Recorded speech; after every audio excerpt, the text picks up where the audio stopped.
Okay, be honest. Have you ever given up on something because it just took too much time?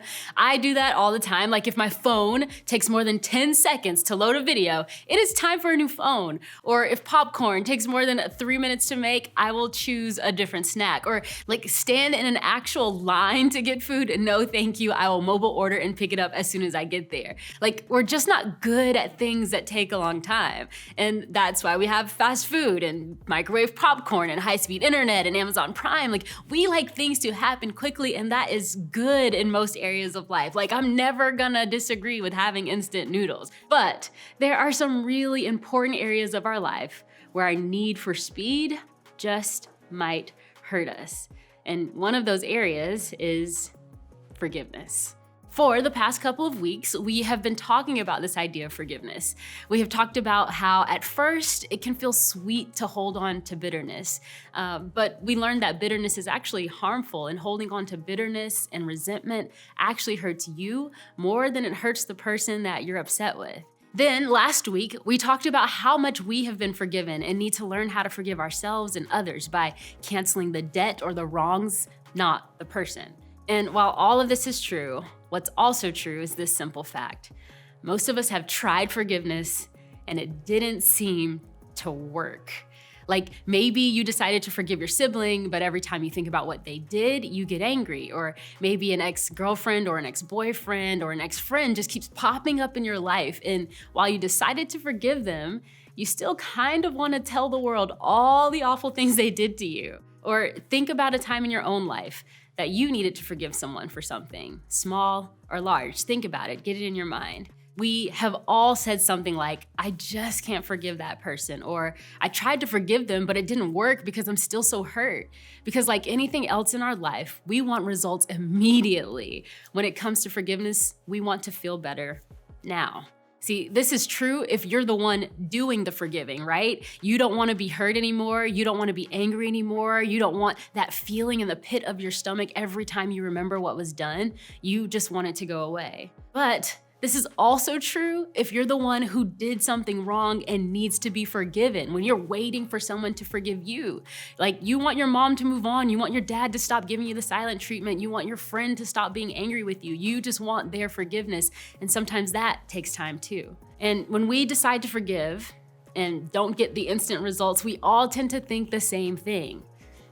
It just didn't work, right? Forgiveness doesn't work.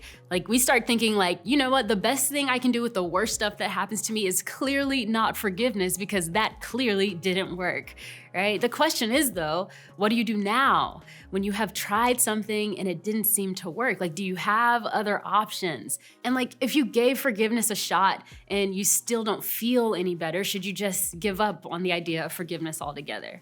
Well, today I want to look at a story from the very first book of the Bible called Genesis. And today we're going to look at a story about a guy named Joseph, okay? The story of Joseph's life is actually a long story filled with tons of smaller stories and plot twists, and I'm going to walk through a few of them today. See, Joseph had the kind of life where one thing after another happened to him.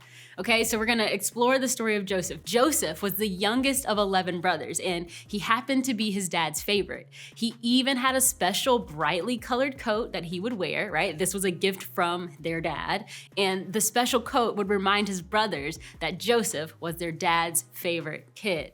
See, when Joseph was 17 years old, he had a dream that his older brothers would bow down to him. And then he had another dream that his older brothers and his parents would bow down to him. Of course, when he told his brothers about this dream, it ticked them off even more, and their hatred for him grew to the point that they plotted to kill their own baby brother. Guys, there's so much drama in the story. You're gonna have to check it out on your own. I can't get through all the details. It's in Genesis chapter 37, okay? But long story short, for this part of Joseph's life, basically, he ends up getting sold and enslaved to the Egyptians, not killed, okay? Then, through a series of unfortunate life events, Joseph was framed, okay? Framed and put into prison.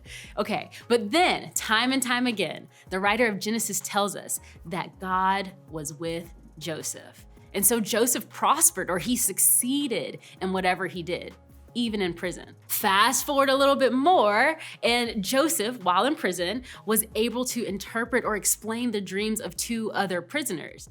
One of those prisoners was this guy who actually worked for the king. He was the king's right-hand man, and his role was to be a cup bearer, right? He's the guy responsible for making sure that no one poisons the king's drink. Yeah, I don't know what he was doing in jail, who knows, okay? But fast forward another 2 years, and Pharaoh, the guy in charge of all of Egypt, has a dream, okay? Remember, Joseph can interpret dreams, and so remember the cupbearer? Well, the cupbearer, who is now out of prison, remembered Joseph's ability to explain dreams, and so Pharaoh called Joseph out of prison so that Joe could tell him all about what his dream meant. All right, so once again, we see Joseph winning, right? Because he was able to accurately explain the dream to Pharaoh. And what was happening in the dream basically was that the whole land was in danger of running out of food and having a famine for several years, okay? So Joseph tells the king like, hey, this is what your dream meant, okay? And so Pharaoh was really impressed with his great wisdom. And so he put Joseph in charge of all the land, second only to Pharaoh himself. So you've got Pharaoh and then you've got Joseph. Okay, we're still in Joseph's story. Fast forward a lot. 22 years after selling Joseph into slavery, his brothers come to Egypt in search of food, okay? Because where they were, there was a famine. And so they had to come to Egypt to search for food. And Joseph recognized them. He saw his brothers and knew they were his brothers. But they thought Joseph was dead this whole time, so they didn't recognize him. Okay, so after a series of tests that Joseph puts his brothers through, they had to pass all these tests, Joseph finally tells his brothers who he is, okay? So that's where we're picking up the story right now. Okay, then Joseph said to his brothers, "Come close to me." When they had done so, he said, "I am your brother Joseph, the one you sold into Egypt. And now, do not be distressed and do not be angry with yourselves for selling me here, because it was to save lives that God sent me ahead of you." Joseph went through some crazy experiences in those 22 years, being hated by his siblings, being sold into slavery, being framed, going to prison, and then yes, ultimately finally in charge of Egypt, right? We see the happy ending when he's reunited with his family, but honestly, if it were me, knowing I'd gone through all of that because of what my brothers did to me, it would have taken a long time to get to a place of happiness. Like if I went through everything Joseph had gone through, I'd be pretty angry and bitter at my brothers for selling me in the first place. And I'm guessing that if I were in power and my brother showed up asking me for help after selling me, I would have kicked them to the curb. But I am not Joseph, okay? Ultimately, over time, we see Joseph make the best out of the worst situations. Joseph shows us that healing takes time. There isn't a quick fix. There is no feel better when you forgive. There's no immediate reward. There's no way to get your emotions to follow what you know is true deep down. There's no way to make it all immediately better for you or for someone else. Forgiveness takes time. So if you've hurt someone and they can't let it go, and you're starting to get frustrated with how much they keep hanging it over your head, and you're like, I said I'm sorry, okay? Listen. Give them a break, because forgiveness takes time. Healing takes time. And honestly, we just don't get to decide how quickly someone gets over a hurt. And in the same way, if you've been hurt by someone in your family or a friend, or something happened and you can't seem to move on as quickly as you would like, give yourself a break, because forgiveness takes time. Okay, so we looked at Joseph's story. That happens way back in the Old Testament. Fast forward a whole lot more. We're now in the New Testament because I want to tell you kind of about this conversation that happened between Jesus and one of his closest followers, Peter. See, Peter asked Jesus a question. He said, "Lord, how often should I forgive someone who sins against me? 7 times? No, not 7 times, Jesus replied, but 70 times 7. See, Jesus wasn't specifying 490 times exactly. It's not really for us to do the math and count, but he knew that when we would try forgiveness, it wouldn't always stick for us, right? We forgive, but then we pick back up our bitterness towards the other person. Jesus teaches us to keep forgiving as long as you need to, until your emotions catch up with your decision, until the hurt starts to hurt a little less. You keep forgiving over and over until you start to feel it. And for some of you, this is good news, okay? Because you finally have permission to not be okay immediately, right? You're not broken for saying, I forgave them, why am I still upset? No, you have permission to not be okay immediately. But for others of you, this might not be great news. Maybe it sounds depressing because you want nothing more than for someone to get over what you did to them. You want a quick fix. You want the answer to be, just forgive 7 times, right? It would be a lot easier if this was how forgiveness worked. But Jesus doesn't want forgiveness to be something that meets a checklist requirement in our lives. He wants something to happen in our hearts. He wants us to be healthy emotionally and mentally. He wants us to have healthy relationships. That's why he tells us to forgive as many times as we need to until we've healed. In fact, maybe forgiveness isn't a decision after all. Maybe it's not a single event, but maybe it's more of a heart posture, an attitude, a condition that changes our perspective over time. It's not something you can mark on the calendar, but it is something that can bring healing over time and change over time. And this is a good place for us to kind of stop and have a little bit of a heart-to-heart and be really clear about something. I'm not talking about allowing someone, even if that someone is yourself, to repeatedly hurt, mistreat, or abuse you, okay? Because you matter so much, and there are so many people who care about you. So I want you to hear right now that this is your permission and encouragement to talk to a trusted adult if you're going through anything painful. Like, you don't have to carry that on your own. Okay, let's be honest about forgiveness. We want forgiveness and healing to work like an antibiotic, right? It would be so much easier if we were able to take a 7-day prescription and then we're cured. But healing and forgiveness are honestly more like recovering from a big injury than taking a dose of medicine. I wanna kind of show you what I mean by that. So hold on one second. See, when we're hurt or offended or angered by people, it takes time to heal. All healing takes time. And something small like your friend forgetting to text you back that one time, right? It may cause a little nick, and it can probably be covered with a small bandage, right? But even that takes a little bit of time to heal. You have to at least go to them and have a conversation and say like, hey, you didn't text me back. I felt some kind of way about it. You have to have that discussion. But you're annoyed for a few minutes, but when you mention it, you clear it up and you are able to forgive and move forward. It's all healed. But there are other kinds of offenses, right? Your parent misses your big game, or that one friend betrays you by telling your secret and changing the way other people think about you, or someone broke a promise to you and you're hurt and you're angry and you're confused and you're trying to get over it, but you can't stop replaying it over and over in your mind, right? Those offenses are like deep wounds or broken bones. And they take time to heal. They take challenging conversations. They take repeated, over and over, clear communication. They take prayer and time with God. They take all kinds of time to make sure that you're working on actual forgiveness. This is no small injury, right? These kind of injuries take time to heal.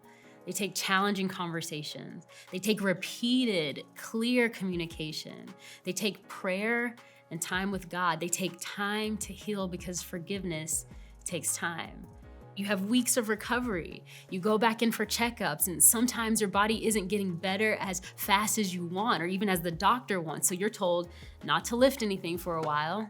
You're told you have to stay inside on the couch for a bit longer. You're told you can't text as fast or play video games for a while. But eventually you go in and you go for a normal checkup, and over time, the doctor tells you, hey, you can actually start lifting things again. You can actually start texting again and playing and going outside and doing all those things because healing takes time. But trust me, time will provide healing. Okay, I know it can be hard to hear. Dealing with healing and pain are not always easy, but I want you to hear this. There is hope. Even if this isn't exactly what you wanted to hear, take heart and be encouraged. There's always a way forward. You can forgive and you can find freedom from bitterness. Even if you were hoping for forgiveness and healing to go faster, at least knowing what to expect can make it a little bit easier as you work your way through. And you'll get through it if you trust God to be with you and guide you along the way. And okay, I don't want this to sound like just a little Band-Aid fix for actual real hurt. So let's talk about some actual steps that you can take. Chances are you've had someone or a few people come to mind these past couple of weeks as we've talked about forgiveness. There's been a situation in your mind or on your heart. Let's think about that for a second, okay? Because I want you to know it's okay if you're still working your way through the 70 times 7 of forgiveness. But it's also important that you keep making healing a priority, to keep forgiving again and again until it finally works as many times as it takes. How do you do that? Well, it's not complicated, but it will be challenging. Here are 3 steps you can take to begin to fully forgive someone. And y'all, I told you it's gonna be challenging, okay? So hear me out, but I know you can do this. The first thing you wanna do is pray for the person who hurt you. And I know that sounds so basic, but I promise you, praying for the best interest of that person will eventually change the way you think of them and even change your feelings towards them. And I know it's hard, so if you can't do that yet, I want you to just start by being honest with God about how you feel about them and ask God to change their heart and to work on your heart. Yes, you can even start the prayers just saying, Jesus, I am so hurt and so angry. I don't really see what you're doing. You can be as honest as you really want with God because He can handle your real thoughts. All right, so the first thing you're gonna do is pray for them. And the second thing you're gonna do, again, not easy, you're gonna serve them. And I know this sounds like a terrible idea. Yes, it's gonna go against every instinct that you have, but it will also pave the way toward forgiveness. It'll soften your heart towards them. And you may even start to dislike them a little bit less.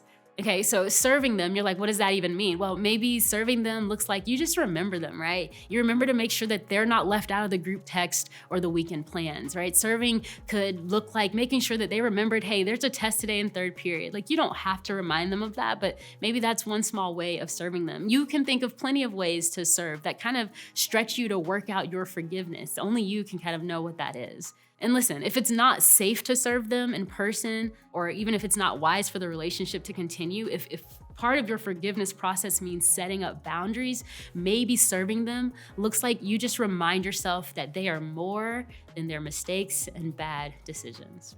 And the 3rd step is finally this. Repeat. Repeat praying for them and repeat serving them over and over. Pray, serve, repeat. Pray, serve, repeat, and keep doing that, okay? These are the best ways to work toward forgiveness. This is how you make your way through the 70 times 7. This is how you heal, not with revenge, not with anger, not with bitterness, not with trying to just forget about it, because that doesn't work, but by forgiving over and over again. And if it sounds difficult, you are right. Like I said, it's not easy, but this is the way forward. You don't want to stay where you are, right? And not only that, if we are the one who needs to be forgiven, isn't this what we would want from someone else? But more than that, we need to remember this. Ultimately, forgiveness isn't about the other person at all. It's actually about you. It's about what's best for you. It's about becoming the person your Heavenly Father has created you to be, a person who is free from bitterness or resentment. So, as we wrap up this series, I want you to think about forgiveness in your own relationships. What's holding you back? What would it take to begin forgiving? What haven't you been able to forgive yet? Let's just be honest about that. What would it take for you to move forward and become who God wants you to be? Healthy and whole, not bitter and hurt. So make a decision this week to make forgiveness, like true forgiveness, a reality in your life.